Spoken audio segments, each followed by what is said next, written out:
In this lesson, I want to cover some of the maintenance tasks you may have to perform on your DHCP server.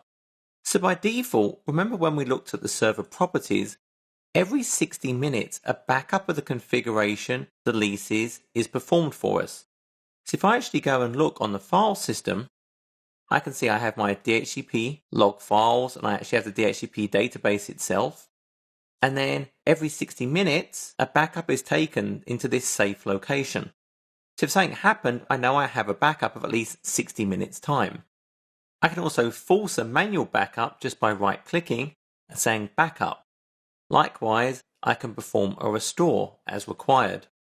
I can also export and import in my configuration and optionally the lease data as well. Maybe I want to take this to a different server completely as part of a migration approach.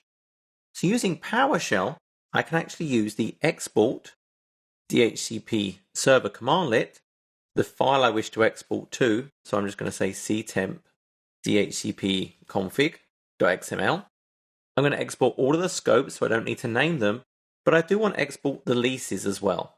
So it's now performing an export of my entire configuration and all the lease data into an XML format. I can then actually go and look at this file. There's all my configuration and all of the current leases.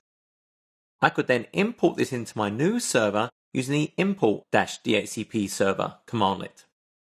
In addition to the export and the import, there are some nice options we can do. For example, I may want to look at the statistics of my server. So if I right-click on my protocol, I can say display statistics, and it actually shows me information about everything that my server has performed since it's been started. So I can see the number of discoveries, number of offers it has given out, number of requests that it's given, and the number that were actually acknowledged and used by the clients. I can see all my scopes, I can see my amount of addresses in use and available. So this is a good way to get a quick idea of your DHCP server environment. Another nice capability is if you look at the protocol properties, I can see things about the logging it performs, but sometimes maybe you're not sure if an IP address is already in use. Perhaps, for example, I'm creating a new scope and I don't think any of the addresses are used, but there's a risk they could be. Well, that would cause a problem. Under the Advanced tab, I can actually say conflict detection attempts.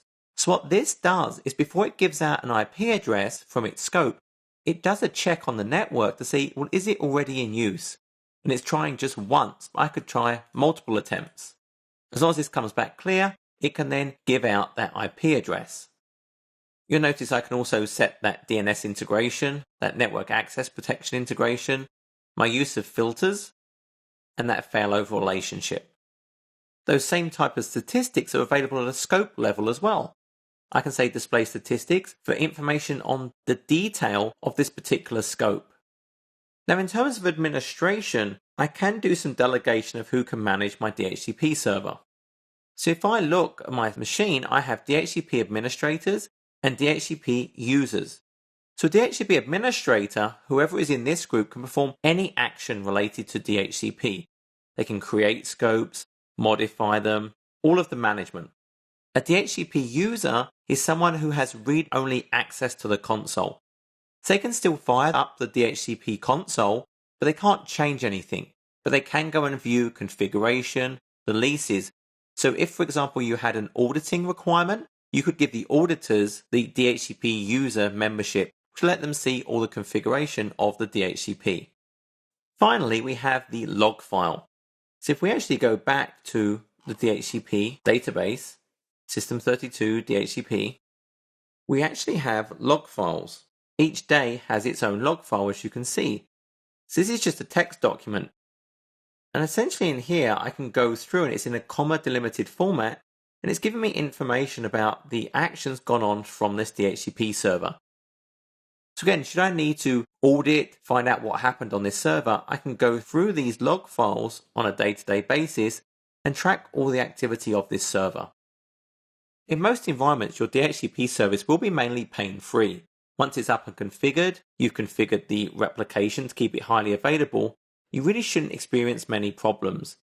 The problems you may face is if, for example, that relay agent on your routers, the switches between networks, is not properly configured, So clients cannot get a DHCP given address because the DHCP server never sees that request. So it's important to not only set up your DHCP servers, but make sure your networking equipment is properly configured to route those DHCP requests and responses to the clients.